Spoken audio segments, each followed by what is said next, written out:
பாரதிதாசனின் பிறந்த நாளையொட்டி ஏப்ரல் 29 முதல் மே 5 வரை தமிழ் வார விழா கொண்டாடப்படும். முதலமைச்சர் ஸ்டாலின் அறிவிப்பு.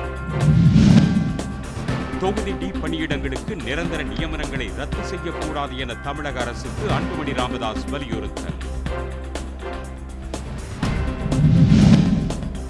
பழைய ஓய்வூதிய திட்டத்தை நடைமுறைப்படுத்துவது குறித்து உரிய நேரத்தில் முடிவு எடுக்கப்படும் என அமைச்சர் தங்கம் தென்னரசு விளக்கம். கத்தோலிக்க திருச்சபை தலைவர் போப் பிரான்சிஸ் மறைவை ஒட்டி இன்றும் நாளையும் துக்கம் கடைபிடிக்கப்படும் என தமிழ்நாடு அரசு அறிவிப்பு.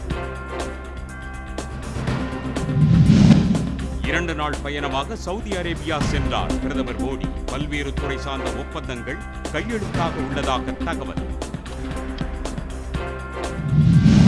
கோவை சூலூரில் இளம் பெண் அரிவாளால் வெட்டி கொலை. வாடகை மாட்டுக் கொட்டகையை காலி செய்ய மறுத்ததால் உரிமையாளர் வெறிச்செயல். தாராபுரம் அருகே அமராவதி ஆற்றில் குளித்துக் கொண்டிருந்த போது எதிர்பாராத விதமாக நீரில் மூழ்கி சரவணன் என்ற காவலர் உயிரிழப்பு. கோவை மாவட்டம் வதம்பச்சேரியில் 15,81,000 ரூபாய் கையூட்டு பெற்ற கூட்டுறவு சங்க வேளாளர் சவுண்டப்பன் கைது. திருவள்ளூர் மாவட்டம் ஊத்துக்கோட்டை அருகே இருசக்கர ஊர்திகள் மோதிக்கொண்ட விபத்தில் 17 வயது சிறுவன் உயிரிழப்பு.